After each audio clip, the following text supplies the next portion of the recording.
Okay, so if I'm explaining it to a kindergartner, so I'm trying to think, what would I say?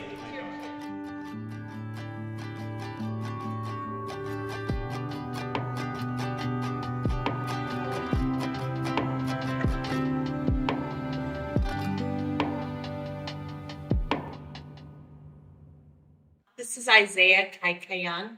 He works at First Hawaiian Bank. The last time I bought a property, I actually used him as my loan officer.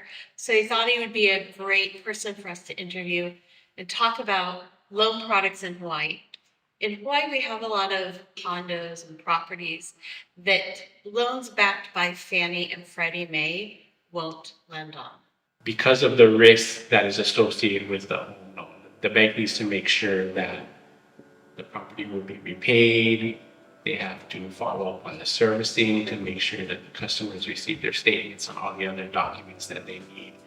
Sometimes banks don't want to deal with that hassle. They package that along with a bunch of other loans, and they will sell it to an investor. And the two largest investors who do that are Fannie and Freddie Mac. I think they're government-sponsored organizations. Technically, they can usually offer a rate that is lower than what an individual lender could offer because of the risk. The difference between that and what you would get maybe through a local bank is the scenarios here in Hawaii. We're more familiar with properties that are a little bit outside of the lending guidelines that an investor like Fannie or Freddie Mac have. When you think of loans that are special or specific to Hawaii, what are the first ones that come to your mind?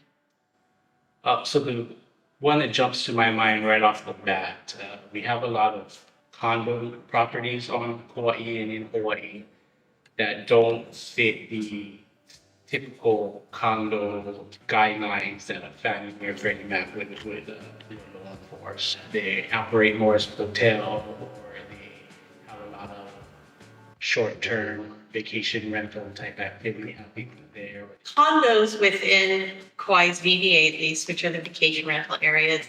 Like I can think of condo projects on Kauai have one or two primary residents or none. Yes. What ratio are you going to need to use? Probably a local bank.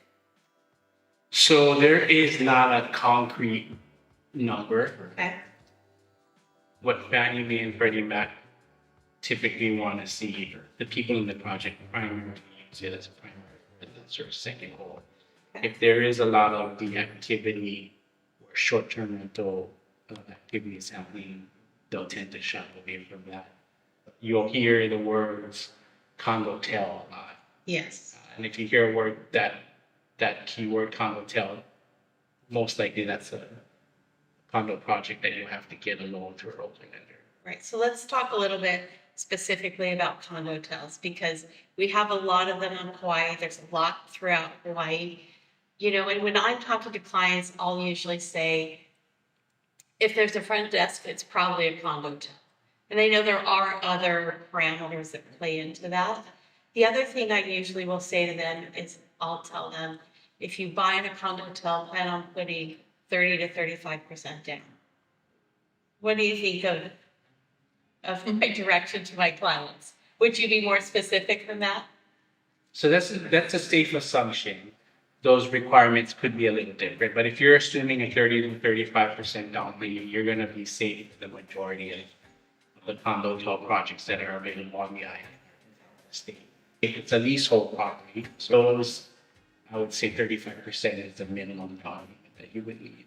Leasehold property is property that is not fee simple, meaning they've legally separated the ownership of the condo or house and the land, right? So someone else owns the land. So on top of your HOA fee, you're leasing the land from the leasehold owner, right? So those with leaseholds, it's the length of the leasehold left that really impacts lending, if you can even get a loan. Correct. Right. I've heard it said before that banks want the length of the leasehold plus 3 years for a loan. Is that? It can vary by lender. First Hawaiian Bank wants 5 years. 5. Okay. So that means if there's a 20-year term remaining on the lease, the maximum loan you could get is a 15-year term. Okay. Land purchases. The way we look at a land loan, is it's a short-term loan that's designed to help the buyer of the property acquire the property so they can get it ready to build. Yeah. So our land loan is a 2 to 3 year term. You're paying interest only, no principal payment is required for those next 2 to 3 years. Coming up with plans, talking to a contractor to build, getting your permits in place, and when you've gone through those steps, then you can come back for a construction loan. Okay. We offer a construction loan that rolls into a permanent. Oh, nice. So it is still a two-part process. You get the land first and then the construction loan second. But some lenders will have, it's a 3-part process. Right. So you go land, construction, and then refinance to your Right. Jumbo loans. Yes, so that jumbo loan designation is usually any loan that exceeds Fannie or Freddie Mac's maximum. Right. Hawaii is kind of a little different animal than the rest of the United States because of the high cost and value of property. Sure. Our conforming loan amount It's higher than is other higher. states. So Yeah. what might be a jumbo loan for you there could still be a Conforming loan. Okay. So they usually will adjust that figure if they're going to adjust it at the beginning of every year. Okay. They made an adjustment for 2023, so anything under $1,089,300 would not be considered a jumbo. So basically 1.1, a little less. Basically, Yeah. yes. You could buy something for 1.2, and if you're putting enough down that you're under Yes. 1,088,000, then you're Correct. Yeah. right. So it's the loan amount, Not the purchase price. purchase. Yes. Living on Kauai, we know that real estate is super expensive. Mhm. We both want people who live here to be able to be homeowners, Yes. right? So what kind of loan products do you have for people who are first-time homeowners? At First Hawaiian Bank, we have a great first-time home buyer. So one of the misconceptions I often hear is, I don't have enough down payment. Here you need to have 20% down to buy. Sure. If it's a home that you're buying as your primary residence, especially if you're first-time home buyer, there are a lot of programs that will allow you to roll in with less money. Okay. So the difference between a 20% down payment and say 10% down payment, a lender is going to require you to have mortgage insurance. Now, that can be another couple $100 a month. The First Hawaiian Bank currently has a program. As long as you put 10.01% down, we waive the mortgage insurance. Oh, that's great. So So that's going to save people at least $200. yeah, for a lot of people here, they're That's- getting gifts from parents or something. So only 3% of that has to be from you or what you Okay. have some skin in the game, Yeah. as you could say. But 10.01%, that's kind of huge That is. because you're not gonna have to worry about mortgage insurance, and the terms of the loan are gonna be Better. comparable to what someone who is maybe paying 20% down Yeah. was getting. And the only thing we require for that program is that you take a home buyer education class. Yeah. Many of the programs for first-time buyers, they're designed to help people who don't have 20% down. So maybe a 5% down payment, 3.5% down payment. And there are some loans where no down payment is required. But Apart from a VA loan. yeah, so there is a USDA rural housing loan for rural areas where lower to moderate income people, you can get a loan with no down payment. What would be considered rural? Are there parts of Hawaii? Or do they All just of need to Hawaii. ask all of Hawaii? All of Kauai is considered rural. Okay. It can't be a condo though. No condos. Single Single-family homes. I believe. It still has to fit Fannie and Freddie Mac guidelines. Okay. The loan has to be under 1,000,000. Yes, 8,000 So for the that- 2023. that's where you're gonna run into, that's where it's hard to fit in. So Sure. because of the prices Yeah. on Hawaii, it's designed for more low to moderate income. So there is also income caps. Okay. And it's based on people who live in the home, not necessarily the people who are on the home. Okay. Let's say you have a five-member family, 3 of you are trying to get the loan and you're just the main breadwinner. Right. They would still take into account the other two people's income. Okay. If you exceed the income cap, So Isaiah, a conversation I'm having all the time now with people who live on the mainland is they're calling to see if prices have started to fall in Hawaii. There's several things that I say to people all the time. We have very little inventory, right? That it's still a seller's market. Interest rates have gone up, but supply and demand, we still have little supply. And our demand has gone down some, but we still have more demand than we have supply. Hawaii is kind of its own economy. Historically, we've been the last state to go into a recession and the first state to come out of it. They're hoping that our prices drop some kind of significant way. It's hard to know the future. I'm not predicting the future, but I don't see that happening based on what I'm seeing around me. And I could be wrong for sure. But I don't want people to hold off on doing something because, I mean, on Hawaii, we're projecting prices to go up this year. It's hard to predict the future because we don't know where rates will go. Sure.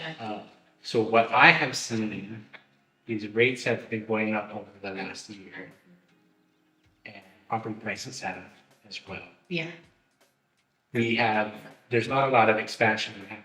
There's very limited land, and a lot of development is difficult. You know, a lot of the islands, say like Hawaii, want to keep a certain amount of agriculture.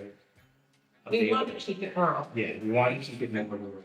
There's a lot of debate about that happening as well. Sure. So the inventory supply is growing. Yeah. And so now what we have is typically if rates were to say, let's say, stay steady or decline, you would see more of the first-time home buyer will buy a starter home. And then as their income increases, okay, well, then I'll upgrade to another. Yeah. And now they've left that starter home. They're moving up.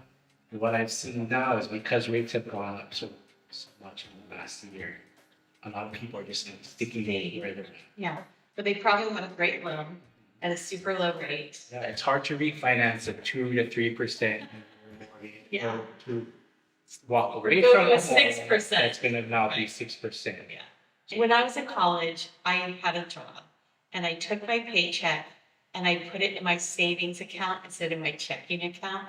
And then back when people wrote checks, I wrote all these checks that bounced. For several years, I thought that I couldn't buy a house because and I went through and cleaned up all my bad checks.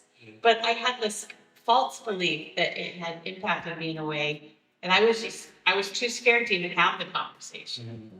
So what would you say to someone who thinks they have something in their past that has maybe hurt their credit score or damaged them financially, and they're not even talking to anyone about it? I would say to have a conversation. Yeah. Call a lender that you trust and go over it. Because sometimes, like you said, like that checking savings thing might not have affected you at all. Yeah, I don't think it did. I Because paid for everything and their extra fees, whatever they were. Yeah, and they might not have reported that to your credit. So that type of thing, I would say have a conversation, because what's the worst that could happen? You find out that what you thought was right is right, Yeah. and then Right. you need to work on it. Right. But until you have that conversation, you don't know what steps you need to do to fix Yeah. it. My job is to help educate you and help you qualify for it. And sometimes Everyone's made mistakes in their past. that's right. So it's fine. I've dealt with people who have had all kinds of things happen in their life. Yeah. Know where you are and have that conversation. It's not something to be embarrassed about. The more embarrassing thing would be to just limit yourself because you're afraid to have that conversation. Let's have that conversation. Get it out there. I always tell customers when they have a conversation, tell me everything. I might not need to use that information, but at least I know. That way, if it comes up, I can have that conversation with the underwriter, and I'm not, they're not telling me this, I found out this, and then it's completely blindsiding me. Yeah. And now we have to go back and figure it out. I'd rather know up front so we can address it, because most of the time we can address Right. issues. Credits can be cleaned up. Yes, yeah. Right. And I have had people who had poor credit. We had that conversation. We were to fix it up. And they were to come back to me in a year or so later, and we were to get them home. That's so great. So Isaiah, where can someone reach out to you if they're interested in getting a loan in the state of Hawaii? Yeah. So the best number to call me at is 808-632-2921. Right? You can also go online at the First Hawaiian Bank website. If you go to their mortgage section, it'll have a list of loan officers. You'll be able to see my picture there. And Okay. reach out to me. And then my email is kind of long. It's ICAYCAYON@FHB.com. So those would be the three ways to reach out to me. Great. Thanks so much for your time, Isaiah. I mean, I can endorse him as a lender. I refer people on the so. I look forward to people, whether it's buying their first home or buying a second home, investing in their property.